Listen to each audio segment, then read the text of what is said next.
a gente pensa no amor, que é uma emoção tão linda, tão transformadora, tão importante, eu acho até a mais linda de todas, eu acho o amor soberano, acho até incomparável. É difícil a gente pensar que ele pode de alguma forma ser nocivo. Mas, quando esse amor é em excesso, ele pode virar um amor patológico.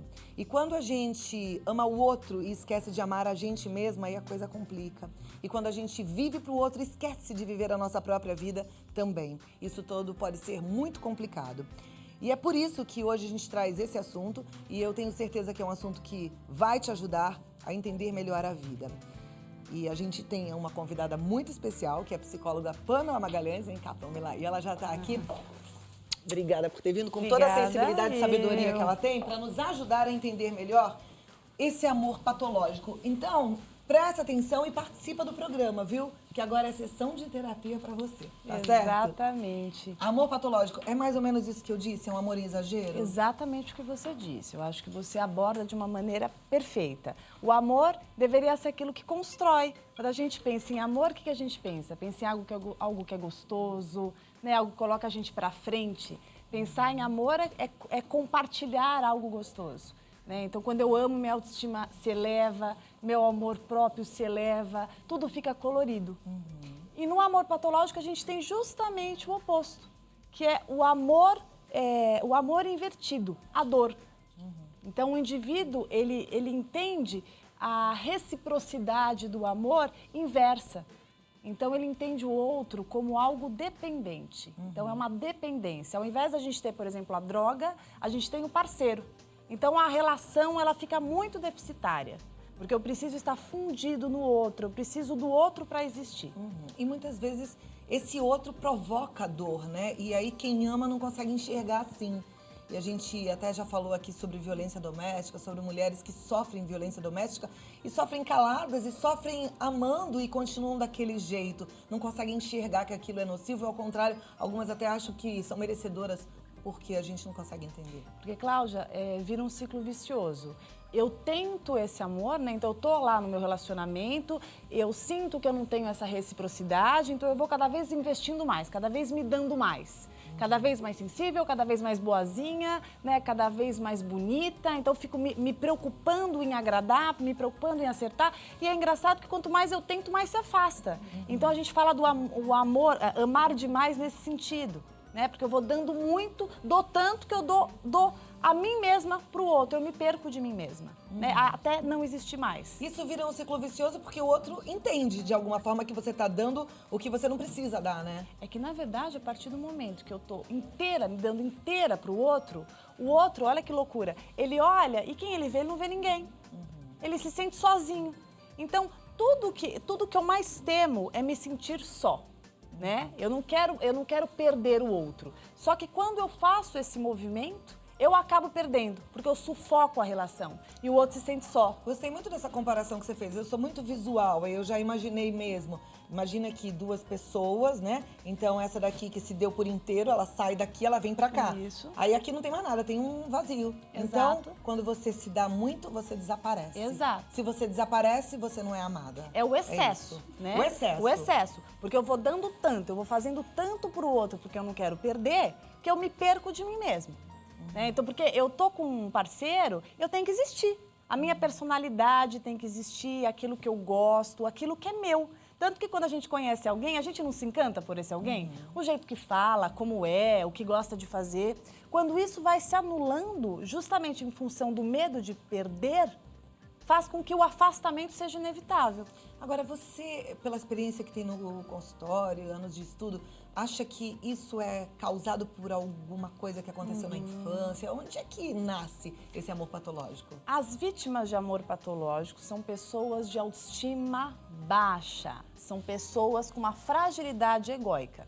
Por quê? Porque lá atrás, na internalização dos vínculos, que eu vou explicar melhor agora, houve as necessidades primárias não foram atendidas de maneira satisfatória. Então, para você entender, Cláudia, imagina, você é mãe, né? Quando você tem um filho, o maior alimento, mais que a amamentação, é o amor. Tanto que se você amamenta um filho e você está amamentando, fazendo compra no supermercado, conversando, brigando com o marido, acredite, então organicamente você está amamentando porque você está dando leite. Mas e o afeto? E o alimento afetivo? É esse alimento que alimenta a autoestima de um indivíduo. Então, se houve falhas lá atrás, né? Então, se essa criança passou uma ansiedade muito grande dessa mãe sair, deixar sozinha, de não estar atenta, de não estar ligada, porque não adianta estar de corpo, eu tenho que estar inteira de alma, né? Então, se houve um ambiente hostil, né? Então, de repente, um pai alcoolista, drogadição na família, agressividade, tanto física quanto moral. Se houve isso, essa criança ela vai internalizando modelos negativos, uma autoestima muito machucada. Então, como ela entende o amor? Ela entende como dor. Então, ela busca o tempo inteiro ser amada. Então, racionalmente, você vai conversar com essa pessoa no consultório, ela vai falar assim, não, Pamela, eu quero ser amada. Eu quero um homem que me trate com carinho, que me valorize. Só que na prática não acontece. Quando ela encontra um homem que valoriza, que dá carinho, ela não sabe lidar com isso. Se ela não for trabalhada, né, se ela não tiver feito um trabalho de psicoterapia, por exemplo, ela, por mais que ela veja que é legal, ela não se apropria. Eu sempre dou exemplo no consultório, é que nem aquele filme conhecido do Tom Hanks, Náufrago, que ele fica muito tempo ali perdido na ilha e ele vai se adaptando com enfim, com as rochas, né? Na água, não tem conforto nenhum. E tudo que ele sonha quando ele volta para a civilização é uma cama quentinha, confortável. Só que quando ele chega, ele não dorme, ele não consegue dormir na cama. Quando ele acorda, ele está no chão. Isso mostra que muitas vezes, quando a gente se adapta a uma determinada condição, a gente se condiciona a determinado formato, é muito difícil a gente entender que aquilo que é bom funciona e que a gente deve trazer aquilo à vida. Então, por mais que ela queira, ela acaba se atraindo por essas relações tóxicas, né? Que são relações que machucam. Então, são homens problemáticos, por exemplo, difíceis, e elas vão sempre justificando. Agora, às vezes, o que a gente vê é que quando eles mudam de parceira, eles também mudam de comportamento. Quero dizer assim, tem uma parceira que tem um amor patológico, daquela que acaba sendo humilhada e que aceita e que sofre o tempo todo e aceita tudo aquilo. Aí vamos imaginar que esse relacionamento teve uma ruptura, acabou, ele arranjou uma outra mulher. Uma mulher que não tem isso e que, ao contrário, é uma mulher que sabe ser amada, que quer ser amada mesmo. Às vezes esse homem muda, a gente percebe, fala assim, nossa, ele mudou, né? Com essa mulher nova, agora ele não é mais igual. Eu falo uma coisa, Cláudia, que eu acho que é muito interessante, que mais ou menos assim, existem pessoas que despertam o nosso melhor. Existem outras pessoas que despertam o nosso pior. Então, às vezes, quem está nos assistindo vê relacionamentos e fala, nossa, naquele relacionamento era tão gostoso, tinha tanta paz. Nesse aqui é um inferno, mas eu não consigo sair dele. Porque muitas vezes a relação, que a gente chama de relação tóxica, como eu disse, ela se encaixa nas nossas doenças. Assim como outras se encaixam nas nossas virtudes. Mas para a gente ser feliz, para a gente viver a estabilidade de um relacionamento que todo mundo quer, precisa de um certo esforço para algumas pessoas. Né? Porque a gente precisa entender quais são essas doenças, como está a minha autoestima, por que eu tenho um amor patológico, por que eu tenho essa relação de dependência com o outro, porque eu não estou inteira comigo. Você abriu o programa falando sobre o inteiro. Eu preciso estar inteiro. Sabe a história da metade da laranja? Não funciona, não. É o complemento. Então, o relacionamento ele vem para trocar, para complementar, não para completar. E o dependente, o amor patológico, entende que o outro vem para completar. E justamente por isso que gera crise. É interessante que normalmente as pessoas buscam esses relacionamentos que despertam o pior, né? Porque elas estão acostumadas, como você disse, lá na infância com aquele sentimento e elas buscam aquilo que elas já conhecem. A gente não gosta do novo, né? A gente gosta do que a gente já conhece, mesmo que seja ruim. É a zona de conforto. É impressionante. Né? Dificuldade de sair da zona do conforto é grande. Se você está se identificando com esse assunto, e se você quer saber mais, e se você quer mandar a sua colocação, quer compartilhar com a gente também a sua história, a hora é agora. Fica à vontade. No próximo bloco a gente volta para conversar mais e a Pamela vai responder algumas perguntas. 0 Operadora 11 2202 8432. Aproveita, 0 Operadora 11 2202 8432. E eu vou também mostrar alguns depoimentos de umas meninas queridas que me receberam bem. A gente foi visitá-las, elas estavam esperando para fazer visita a alguns presos que estão presos e elas abriram o coração para falar um pouquinho desse amor. E eu fiquei muito comovida porque essas meninas, elas amam muito, Mas aí eu fiquei preocupada porque muitas precisam deixar as suas atividades de lado para cuidar dessas visitas que exigem um certo empenho. Então eu fiquei com medo disso lá na frente ser nocivo. Aí a gente vai falar também sobre isso para tentar ajudar a elas e a tantas outras, né? Porque todos somos muito parecidos, né, Pamela? Então participe do programa, 0 operadora 11 2202 8432. Pode mandar o seu depoimento, tá? Agora vamos voltar aqui, porque a Pamela Rodrigues está nos esperando. Aliás, meu iPad está aqui cheio de perguntas também, a turma em casa também está esperando bastante. Tem uma pergunta para te fazer já. Amor patológico é só de relacionamento mulher-marido, marido-mulher? Não. Pode ser também, por exemplo, de pai com filho, mãe com filha, irmãos, desde que haja uma dependência. Lembrando que a dependência, ao invés de ser com álcool ou com alguma droga, é com um parceiro. Então, tem 2 sintomas bem importantes da gente lembrar, que é a compulsão e a impulsividade. Então, o indivíduo ele fica compulsivo no controle do outro, como se precisasse do outro para existir. Ok. Bom, e aí eu fui conversar com as mulheres. Eu, sinceramente, Pamela, assim, acho que não é um amor patológico. É um amor de verdade, sabe? Mas eu fiquei preocupada, até porque elas ficam lá e elas passam por muitas dificuldades, até para entrar na visita. E umas relatam que elas sofrem muitas humilhações para conseguir visitar os seus amores. E eu fui tentar entender um pouquinho como é que é esse amor. E são histórias muito lindas, algumas não quiseram falar, falaram pra mim em off, mas eu vou compartilhar com o pessoal que tá em casa e você que tá aí em casa vai acompanhar então um bate-papo com as mulheres do presídio, na verdade é do Centro de Detenção Provisório de Osasco. Elas ficam ali em frente esperando o horário da entrada para passar um bom tempo ali com seus maridos e namorados. Vamos conferir? Vamos. Pode rodar.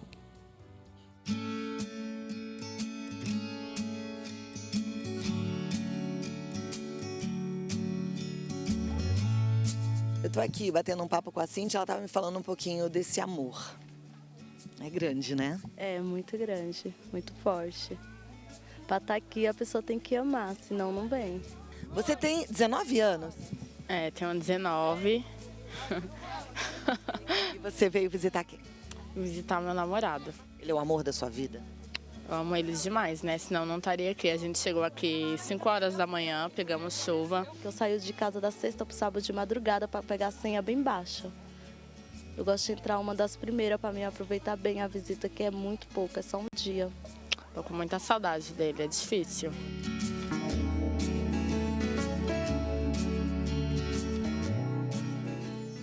Mas você conheceu ele ainda muito menina, então? Isso, muito nova, 12 anos. Você tinha 12 anos. 12 anos de idade. Foi seu primeiro amor? Foi. O único. Ele é tudo pra mim na minha vida. Eu pedi pra Deus um amor, ele me deu ele. E eu agradeço todos os dias, porque eu gosto muito dele, ele também gosta de mim. E a gente sempre foi muito feliz. Eu não esperava por isso. E é difícil, não é fácil.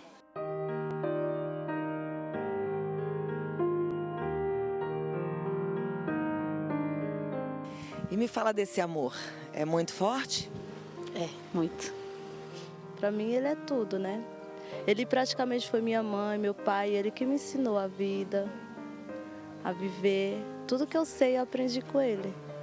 Significa muitas coisas, a alegria, né? O companheirismo, a amizade, ele é meu amigo, ele é meu companheiro. É muitas coisas, é um amor que eu não consigo descrever.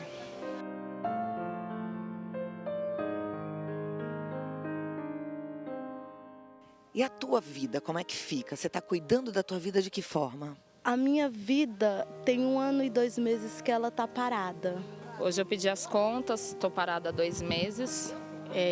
Eu estou dedicando mais a conseguir advogado para ele e largando meus filhos, que eu tenho 5.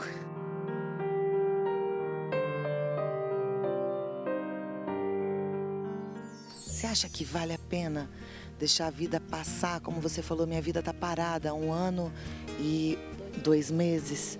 Será que vale a pena mesmo, é isso? Olha, posso dizer pelo meu marido, não sei algumas pessoas, mas pelo Anderson, vale.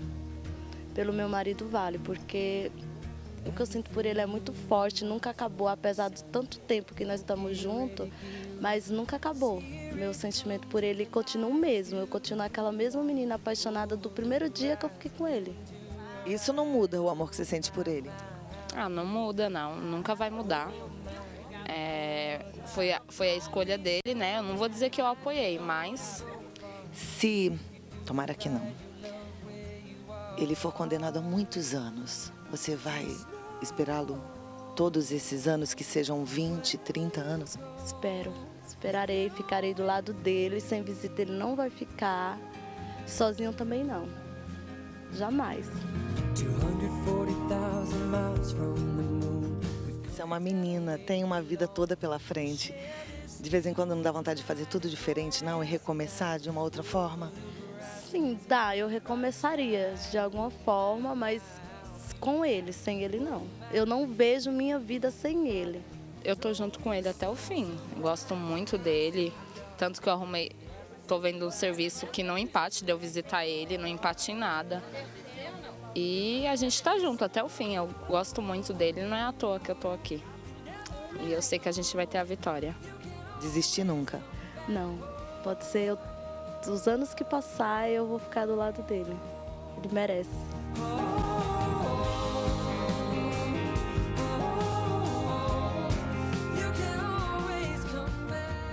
Muito lindinha Que ela. lindo. Muito que querida. lindo. Foi muito gostoso Que conversar lealdade.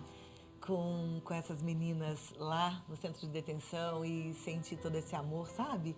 E trocar um bate-papo com elas e dar um abraço, foi muito gostoso. Obrigada, viu, meninas? Obrigada pelo carinho, por abrirem o coração, por conceder a entrevista, tá? Tô com vocês, força aí, hein? E aí, o que a gente pode Então, falar para ajudá-las? Clau, eu achei tão bacana porque nesses depoimentos, nesses especificamente, eu não vi dor, né? Eu vi um amor tão grande, assim, e uma lealdade com essa relação que eu fiquei me questionando aqui, né? Você viu a última comentando que ela está conseguindo um trabalho, né, para conciliar junto com essas visitas, que tem todo um trâmite, né, que a gente sabe.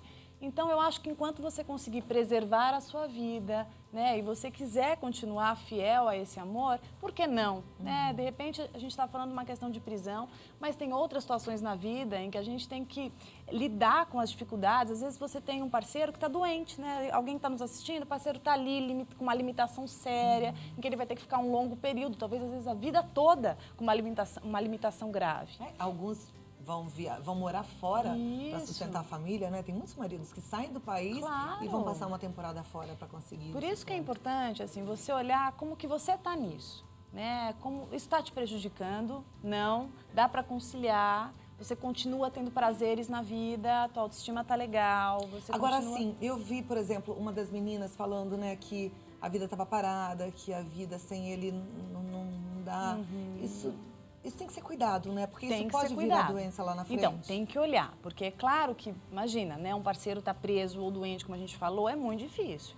Mas o parceiro, ele é um complemento de vida, né? Isso é a vida dele, né? De repente, aconteceu alguma coisa na vida dele. Então, é claro que não é assim, então foi preso, tchau, então, tá doente, não quero mais. A gente não pode ser egoísta, né? Viver esse individualismo. Mas a gente tem que também ponderar para preservar a própria vida, né? Porque ninguém quer melhor a gente mesmo que nós, né? Cada um sabe muito de si. Então, é importante se preservar, prestar atenção. Né? E também assim, né, como a gente ouviu, sem visita ele não vai ficar, mas ele quer uma visita bem, uma visita feliz. claro. Se você parar de viver, daqui a pouco você não chega mais com esse sorriso lindo, com esse olho cheio de brilho. Exato. Então tem que se cuidar, O tem que cuidar da sua própria vida. Né? Claro, assim, né? O parceiro não pode ser o ar que você respira. Ele tem que respirar junto com você. Né? Porque a partir do momento que ele for o ar que você respira, primeiro que você dá uma responsabilidade para ele tamanha e você vai se afastando de si mesmo. Então, o parceiro ele tem que complementar. Você tem que dar a mão para ele e andar junto e não fundir-se no outro. Né? Porque senão você fica possessiva com o parceiro e aí aquele ciúme patológico, aquelas angústias de quando há uma separação ou quando há uma briga. Aí o relacionamento não fica gostoso, vira um problemão. Perfeito. Primeira pergunta ela não quer se identificar. Ela diz que pergunta se num relacionamento a dois, como classificar uma pessoa que sempre cede, renuncia e o outro não faz nada? Isso pode ser visto como amor patológico? Eu perguntaria para ela por que será que ela entende que ela deve dar menos do que ela recebe. Numa relação, a gente tem que ter uma certa proporcionalidade. Eu dou um pouquinho, você dá um pouquinho. Em alguns momentos pode haver algum desequilíbrio, mas nada que te lese, nem que lese o outro. A partir do momento que você acaba dando mais do que você recebe, que a gente vai chamar desse amor em excesso, é quando você vai se anulando e que você vai, de fato, colecionando prejuízos na tua vida pessoal, na tua vida profissional e na tua autoestima principalmente. Ok. A Marlene gostaria de saber como os sintomas, quais são os sintomas do amor, desse amor doentio e como barrar esse amor doentio, se tem jeito. Começa a perceber como que tá a tua vida, né? Será que você continua com os mesmos amigos, né? Você mudou muita coisa na tua vida? Sua forma de se vestir, né? As pessoas com as quais você andava, aquilo que você gostava de fazer. Você passa muito tempo pensando nesse homem, né? De repente, grande parte da tua vida é a preocupação de perdê-lo, de perder o controle, de mexer nas coisas dele, de descobrir com quem ele está falando, aonde ele está, onde ele vai, se ele te ama, se ele não te ama, se ele está diferente, se ele chegou mais fechado, se ele está falando mais e menos. Quando o teu olhar fica muito voltado para o outro, então você fica mais ciumenta, você fica mais insegura e você vai se esquecendo de si mesmo, é quando provavelmente você pode estar vivendo esse amor patológico, que a relação fica bem complicada. Perfeito. A Ana Maria, ela diz que é casada há 32 anos e o marido é um tipo de pessoa que não aceita ela dizer que não está gostando de algo na relação, principalmente quando ela está certa, e ela acaba sofrendo muito com isso. Ela, quando diz que não gosta de alguma atitude, acaba sofrendo por dentro. E ela queria entender como conversar com ele, que é tão cabeça dura, da melhor forma. Nossa, que marido difícil, né? Que parceiro difícil que você escolheu. Que de repente você não consegue conversar, que você não consegue dialogar. Como que faz pra gente ter um relacionamento que a gente não troca, Clau? Que a gente não conta o que a gente sente, que a gente não tem liberdade. Relacionamento que a gente pisa em ovos é horroroso. Né? A gente tem que estar o tempo inteiro escolhendo o que vai falar, com medo de contrariar, com medo de pegar ele de ovo virado. Né? Então, acho que é bacana você pensar também nas suas escolhas, e, inclusive conversar disso com ele no momento que você julgar que ele está mais tranquilo. Até para falar, ei, né? Vamos Agora, acertar Pamela, esses ponteiros. Se ela mudar a atitude dela, de alguma forma ela deve... A gente conversou ainda há pouco, que a pessoa começa a agir de um jeito que o outro acaba respondendo do jeito Sim. que ela menos quer. E aí vira aquele círculo vicioso. Se ela mudar as atitudes dela, será que ela não consegue que ele mude também esse jeito? Cláudia, é mais ou menos assim. Se eu sempre demonstrar para o meu parceiro que eu tenho medo dele, eu vou me posicionar de uma forma que eu vou alimentando isso, porque o outro sente, não é? É que nem você tem um chefe, você fica com medo de falar com ele, isso vai crescendo a perversidade, né? Vai crescendo essa intransigência. Então, é importante que você também observe a maneira que você se porta, senão você alimenta um comportamento que você não gosta. Então, tem que conversar, até impor, eu quero conversar com você, eu quero ter essa liberdade, senão não tem relacionamento, né? Senão você fica casado pro forma só. E ela falou que ele não aceita nada do que ela fala e quando ela tá certa não Isso é é muito bom, sério, né? não é? Mas também, de repente, você... Não sei, mas ela pode pontuar quando ela acha que ela tá certa de forma firme, claro. né? E mesmo que ele não goste, paciência. Eu costumo dizer assim, que a gente não tem que querer ter razão, a gente tem que querer ser feliz. Então, mais do que querer saber quem tem razão, quem não tem razão, você tem que conversar com ele, que é muito importante que vocês tenham essa abertura de diálogo. Porque se não houver essa abertura, o que você está fazendo com essa pessoa e o que essa pessoa está fazendo com você? Aí, eu acho que ele quer ficar mais sozinho do que com uma parceira. Mas eu acho que dá sempre pra gente tentar transformar. Por isso, transforme a você mesma, então, olhe bem as suas olha para atitudes. si, fortaleça-se e tenta procurar conversar com esse homem num momento mais ameno, mais brando. Perfeito. A Adriana, ela disse que na infância buscou muita atenção da mãe. Ela diz, mas não posso negar a amizade e afinidade que tenho com meu pai. Ele supre tudo isso ainda hoje. Sou casada e digo o tempo inteiro que quero ser amada. Mas ouvindo a psicóloga agora, percebo que meu marido quer me tratar bem, mas eu não consigo receber esse carinho.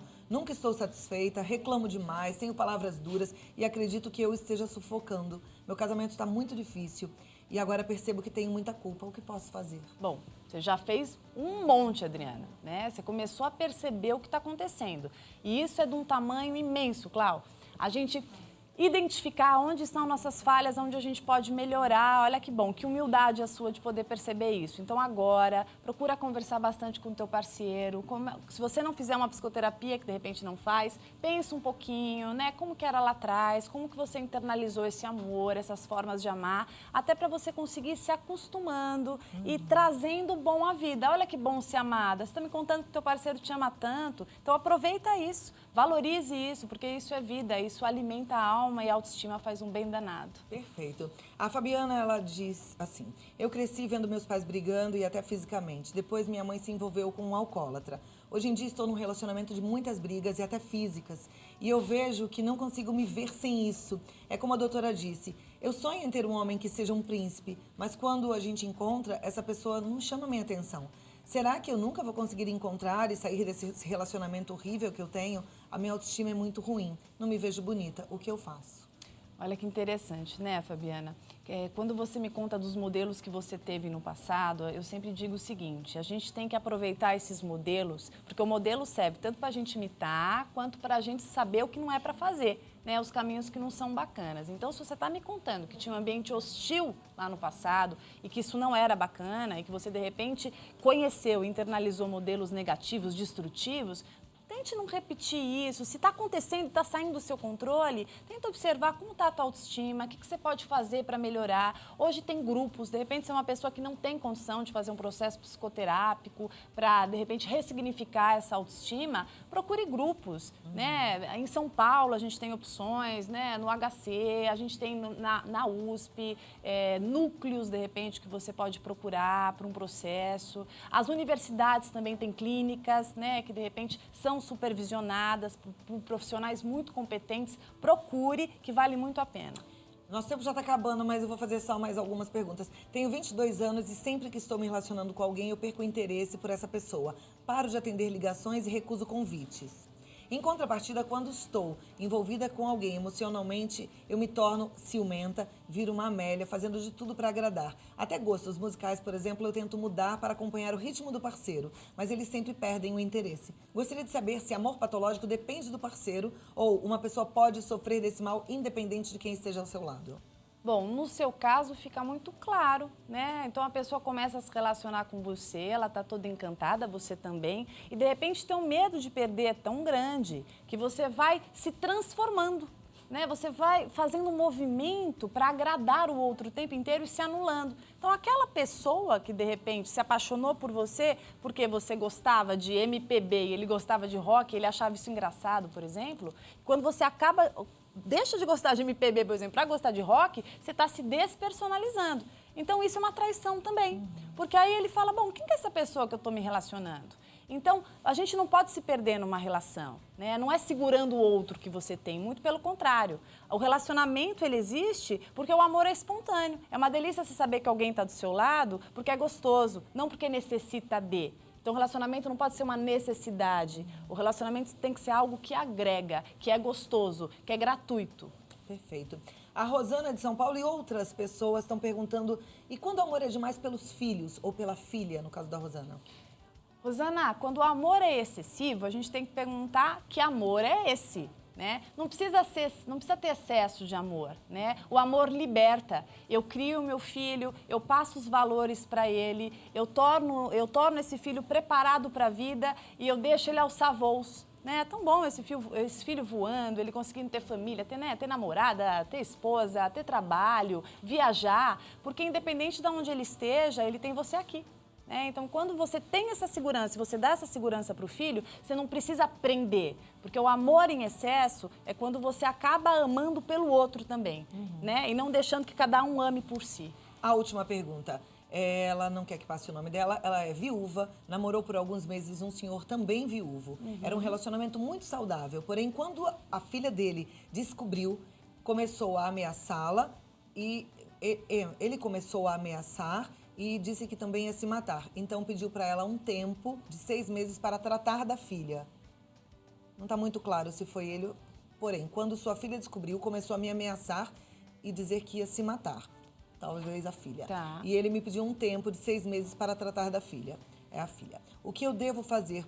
Esquecer e seguir em frente ou lutar por esse relacionamento? Bom, primeiro que você tem que respeitar o que foi colocado nesse relacionamento, né? Que esse homem disse para você que nesse momento ele precisa de um tempo para que ele organize o que está acontecendo na vida dele. Olha que sério, né? Então, de repente, a filha vai se matar, então essa filha provavelmente tem uma relação patológica com esse pai, sem dúvida nenhuma. Está muito misturado a história. Agora, você respeite esse tempo, como ele está pontuando para você. E acredite que se de fato houver amor e fizer sentido, vai acontecer. Ele vai voltar, ele vai te procurar e vocês vão ter uma boa relação. Caso contrário, siga a tua vida e encontre um amor até mais tranquilo, né, Cláudia? Maravilha. E eu tenho certeza que você pode encontrar.